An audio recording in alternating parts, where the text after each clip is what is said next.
छात्र संगठन AIDSO ने प्रदर्शन कर कॉलेज प्राचार्य को सौंपा ज्ञापन।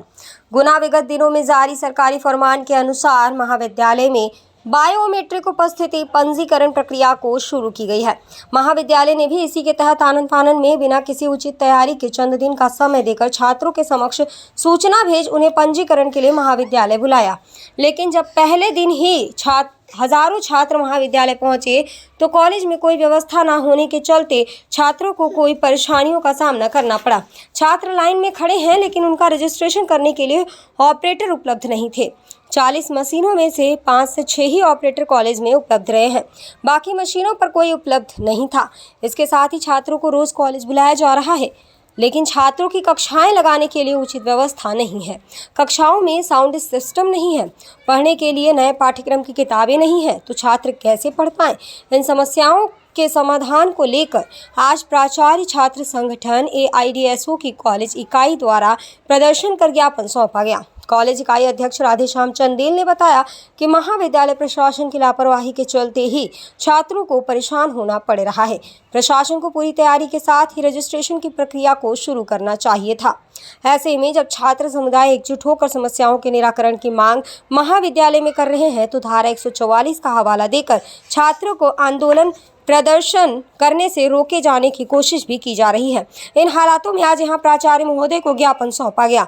छात्रों के आंदोलन के दबाव में प्राचार्य महोदय उक्त समस्याओं के निराकरण का आश्वासन दिए हैं।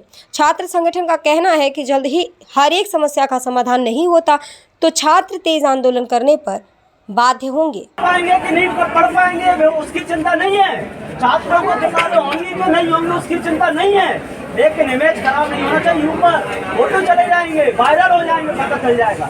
जब आपको इन सब बातों का पता है तो उसकी तैयारी क्यों नहीं कर रहे हो? क्यों छात्रों को परेशान कर रहे हो? ज्ञापन लेने के लिए बोला सर ज्ञापन लीजिए, अरे 144 धारा लगी है, मैं नहीं आ पाऊंगा, मेरी नौकरी चली जाएगी। आपको पता नहीं है 144 धारा लगी है, क्यों बच्चों को बुला रहे हो? कॉलेज के अंदर कभी 144 धारा नहीं लगती है। देश भर के अंदर इतने सारे संस्थान हैं, 144 धारा लगाने के लिए नहीं है, तो बच्चों को पढ़ाने के लिए है। छात्र देश का भविष्य होता है, आप लोग जानते हैं। उस भविष्य को आप लोग सड़कों पर खड़ा कर रहे हो, उस भविष्य को ही आप लोग पछाड़ रहे हो, उस भविष्य को ही आप पढ़ने से वंचित कर रहे हो, तो देश का हालत कैसे होगा? बड़े बड़े नारे लगाना है, विश्व गुरु बनाएंगे, ऐसे बनाएंगे विश्व गुरु? नारे अलग है और कहना अलग है, नीति अलग है, उसके पीछे नियत अलग है, उसको हम लोगों को समझना चाहिए।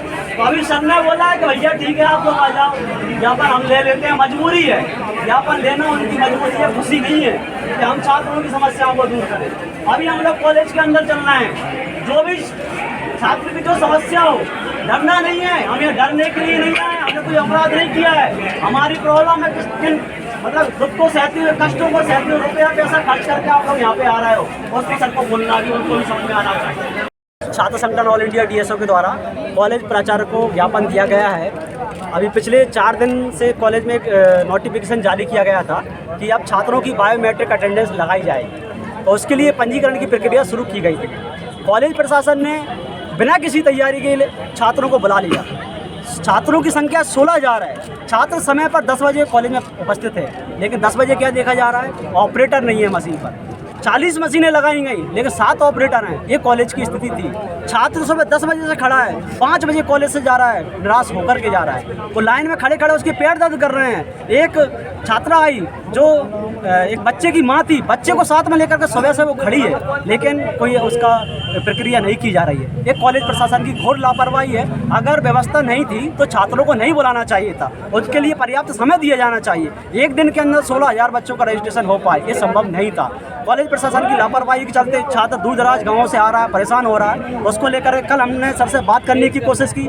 छात्र भी सर को ढूंढ रहे हैं, लेकिन सर नदारद हैं, छात्रों को मिल नहीं रहे हैं, मोबाइल बंद किया हुआ है, कोई ठोस जवाब नहीं दे रहे हैं। शाम को 6 बजे छात्रों के दबाव में आकर उन्होंने नोटिस जारी किया कि हम इस व्यवस्था में परिवर्तन कर रहे हैं, लेकिन ये अपर्याप्त है। इसको लेकर के आज ज्ञापन दिया गया है। सर भी ज्ञापन लेने के बाद कोई ठोस जवाब वो नहीं दे रहे हैं कि कैसे कैसे क्या सिस्टम रहेगा, कैसे कैसे क्या चलेगा, उसमें कोई ठोस प्रतिक्रिया नहीं है।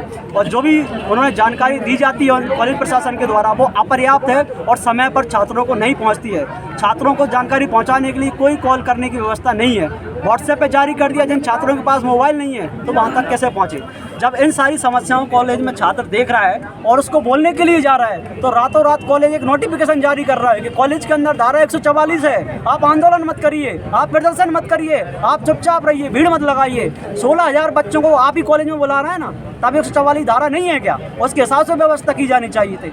एक क्लास के अंदर 450 छात्र बैठेंगे, 500 छात्र बैठेंगे, तो वहाँ पर 144 धारा है तो कैसे बैठेंगे? तो पढ़ने में और संस्थानों में 144 धारा नहीं होती है।